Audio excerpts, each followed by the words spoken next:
Hello, I'm Tom Campbell, Director of the Metropolitan Museum of Art, and I'm here with Gary Tintereau, Curator of the exhibition Picasso in the Metropolitan Museum. Gary, this is a landmark show of about 300 works by Picasso drawn from our own collections. You've chosen to hang them chronologically to provide a full survey of his life and his work. And we start off with the year he arrives in Paris, 1901. And we have paintings that, in fact, if one didn't know, one might always attribute them to Toulouse-Lautrec. Yeah. This was the milieu into which he came. Absolutely. Picasso said, great artists don't borrow, they steal.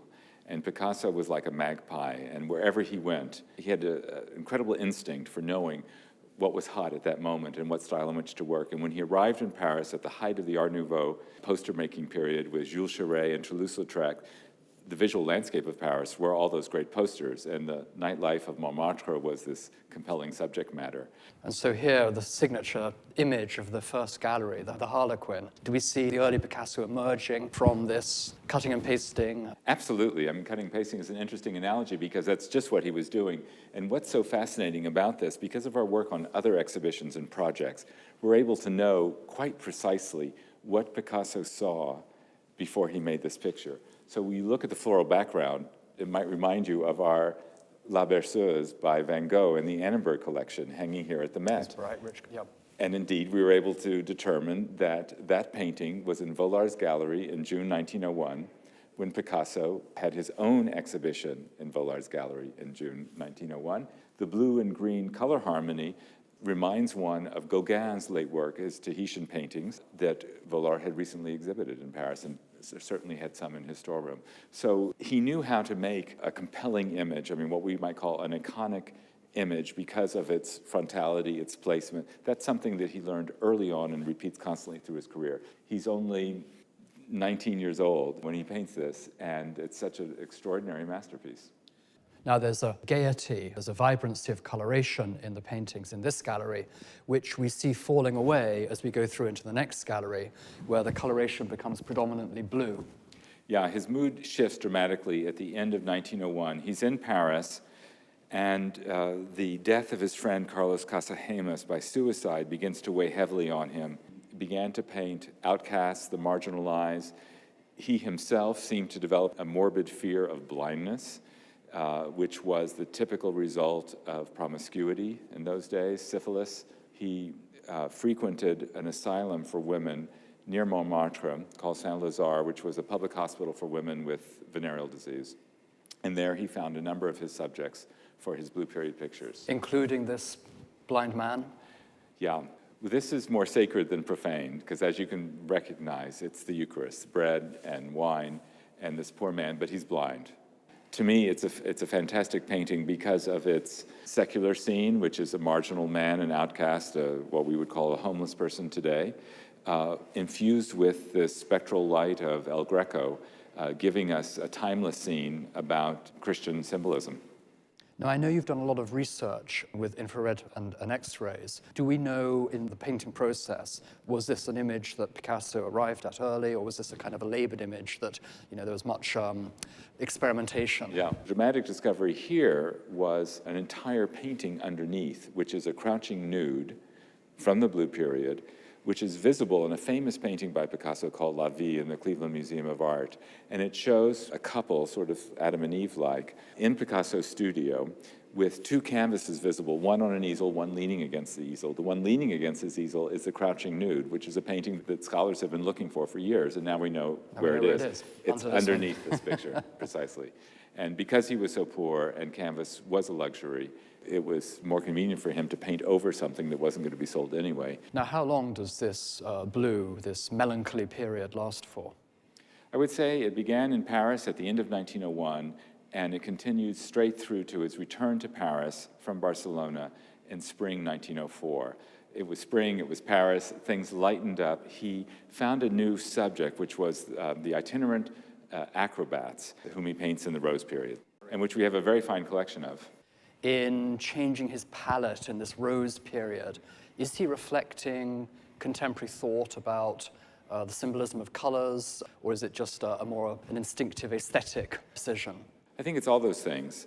But it was a conscious aesthetic choice as well. I mean, the two were operating together. But in coming into the pink period and choosing this harmony of pink and blue, let's say, with the actor, he's developing his own color scheme that is unlike those of anyone else.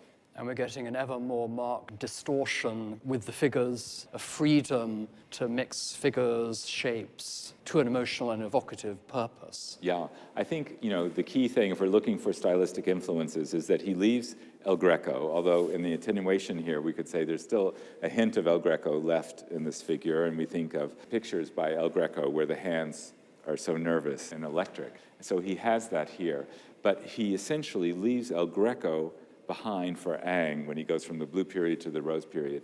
And all three of these pictures are informed by the example of Ang.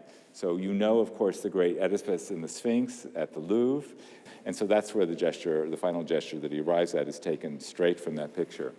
There, you'll recognize Bronzino's portrait of a young man with a hand on hip, which was then reworked by Ingres in the Comte de Pastoret, the portrait now at the Art Institute of Chicago, which he then quotes more fully here. And he thought it was a swagger pose, as it is, and he used it in these two depictions of circus performers. So we can find resonances within our own collections here that speak to the development of Picasso's oeuvre. Absolutely. Now, to our right, we've got the famous portrait of Gertrude Stein. Would you call that a Rose period painting? Well, it comes right at the end of the Rose period, and that's what's so interesting. But he's looking for non-classical sources. He's also looking at sculpture. The hands could be straight out of Ingres. Precisely. The upper torso is going in an entirely new direction. Yeah, and that's what we see in the next room. Yeah. What's going on here? How did he get here? There are a number of things. He is introduced to African art by Henri Matisse, who brought a Congolese statue over to Gertrude Stein's apartment, and they were marveling at the carving. He then went to the Ethnographic Museum, looked at oceanic art, and he made an amalgam of all these, used to be called primitive traditions of art making, and conceived a very sculptural approach. There's something very strong and animalistic about them. This is what he's gaining from primitive art. We've got two very identical images here. What's happening here? That's just spectacular, because no curator would be allowed to buy two works that are so close. You would just have to choose. Do you want this one or do you want that one?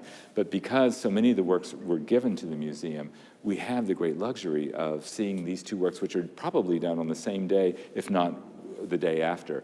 This one, I think, done first in pencil with the blue washes, and here with much stronger application of washes. Accented. Precisely. And where he begins, he looks at the figure here, he makes these wonderful arc-like shapes, and then he begins to shade in pencil where he wants to create the relief. And here, knowing just where that's going to happen, it comes out with greater sureness. There's a drawing over here in the corner you especially cherish. Standing Female Nude, 1910. I think it's the greatest cubist drawing there is.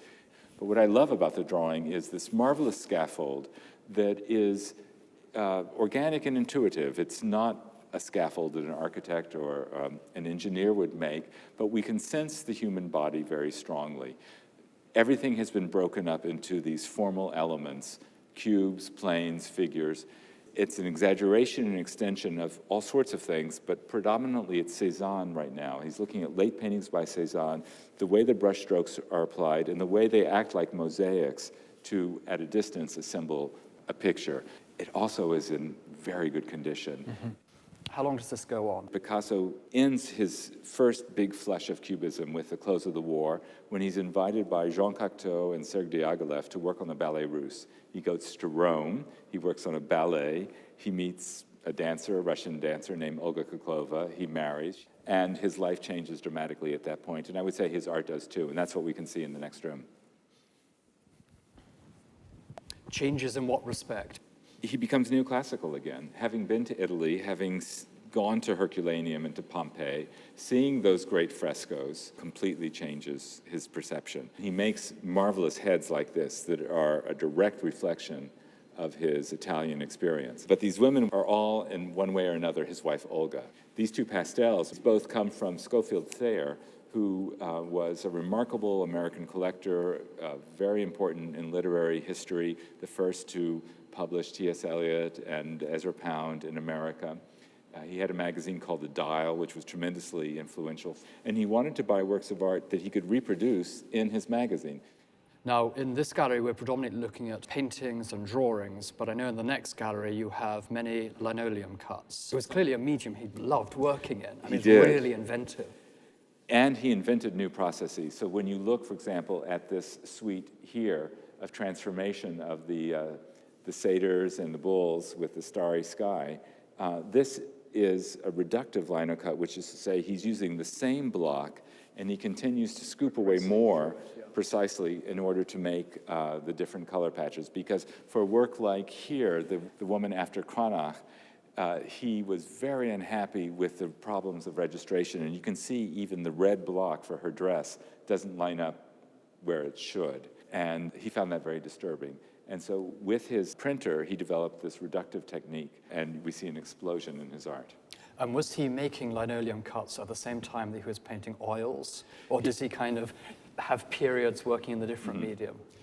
Certainly there are moments when he favors one or the other, but I think he loved the transformation. When he was working on a painting, he would often revise the pictures, and that's what we've seen through infrared and X-ray. But he would lose the previous states. And what he loved with printmaking is that he could hold on to the previous states. He could pull a print and then go back to the plate or to the block and continue to revise it. And he loved seeing the progressive stages of metamorphosis, because for Picasso, it was all about transformation, metamorphosis, creativity. Many of our paintings are on display most of the time, but this is the part of the show that is really unusual. He's painting as well, and drawing, never stops, making sculpture. But I think his printmaking, more than any other medium, show his creativity and expression best. The exhibition is on through August the 1st, but of course, even after it closes, many of our Picasso paintings will be on display in our permanent galleries. I hope you have the opportunity to visit. Thank you.